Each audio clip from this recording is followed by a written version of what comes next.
અમદાવાદના શેલામાં તંત્રના પાપે સ્થાનિકો પરેશાન થયા છે। 75 દિવસ પહેલા પડેલા ભૂવાની કામગીરી હજુ અધૂરી છે। ઢીલી કામગીરીને લઈ સ્થાનિકોમાં રોષ જોવા મળ્યો છે। રોડ નહીં ખોલવામાં આવે તો ભૂખ હડતાલની પણ ચીમકી લોકોએ ઉચ્ચારી છે।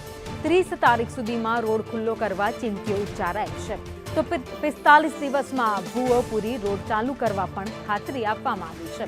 75 દિવસથી રસ્તો બંધ રહેતા લોકોના ધંધા પર તેની મોટી અસર પડી રહી છે।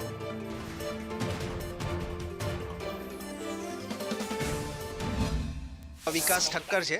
આપણે મારે અહીંયા કોચિંગ ક્લાસીસ છે ઓર્ચિડ સ્કાયમાં। લગભગ 75 દિવસથી આ ભૂવો પડ્યો છે। એ પછી રોડ બંધ કરી દેવામાં આવ્યો છે। એના લીધે બધા છોકરાઓને આવવામાં પણ એમના પેરેન્ટ્સને પણ આવવામાં બહુ તકલીફ પડી રહી છે। કદાચ છોકરાને જો અહીંયા નજીકના રોડે ઉતારે તો મારા પર પહેલાં ફોન કરે છે કે સર અમારો છોકરો પહોંચે તો તમે અમને પાછો કોલબેક આપજો। હવે ઘણી વખત એવું થાય કે હું ભણાવવામાં થોડો વ્યસ્ત હોઉં તો એના લીધે મારે પેરેન્ટ્સને કોલબેક ના થઈ શકે તો એ લોકો ચિંતામાં ઉતરી જાય છે કે સર મારો છોકરો કદાચ અહીંયા ખાડો પડ્યો છે તો એમાં ક્યાંક ઉતરી જશે તો અને એવું કંઈ થશે તો એટલે તમે અમને આવી રીતે ફોન કરીને ખાલી જણાવી દેજો કે એ પહોંચી ગયો છે। તો આ દરેક માતા પિતાની તકલીફ પણ આમાં સમાયેલી છે કે કદાચ આવી રીતે કંઈ થઈ શકે તો ઇન ફ્યુચરમાં કે કદાચ કોઈ વ્યક્તિ પણ અંદર ઉતરી શકે તો આપણે મૂન ઉપર અને મંગળ ઉપર જવાની વાતો કરીએ છીએ પણ એક 100 ફૂટનો રોડ 3 મહિનાથી ખુલ્યો નથી। હવે અમારી લિમિટ આવી ગઈ છે। અમને એન્જિનિયરે 30 તારીખ સુધીનું કીધું છે કે 30 તારીખે આ રોડ ખુલશે।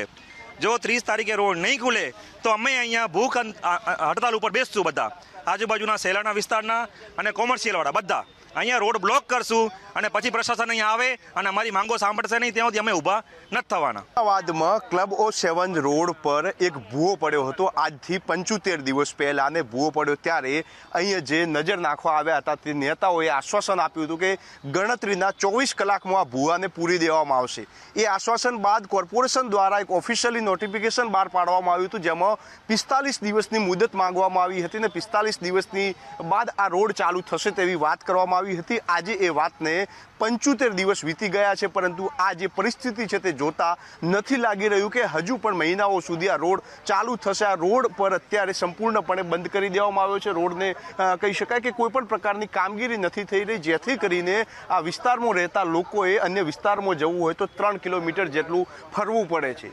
એટલું જ નહીં અહીંયાના ધંધા રોજગાર છે તે પણ એકદમ ઠપ થઈ ચૂક્યા છે। હમણાં અત્યારે અહીંયા 45 ડેઝ કીધા હતા ગવર્મેન્ટે કે ભૂ અમે પૂરી દઈશું અને 75 ડેઝ થઈ ગયા છે હજુ પણ એની કોઈ કામગીરી એવી કંઈ દેખાતું નથી કે આ ક્યારે પૂરું થઈ।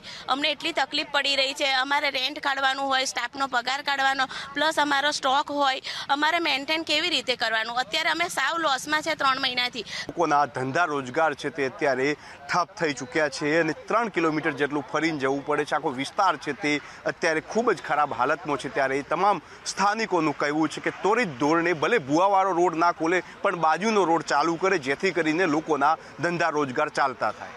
કેમેરામેન મનીષ વાણિયા સાથે જયંતિ ચૌધરી, સંદેશ ન્યૂઝ, અમદાવાદ।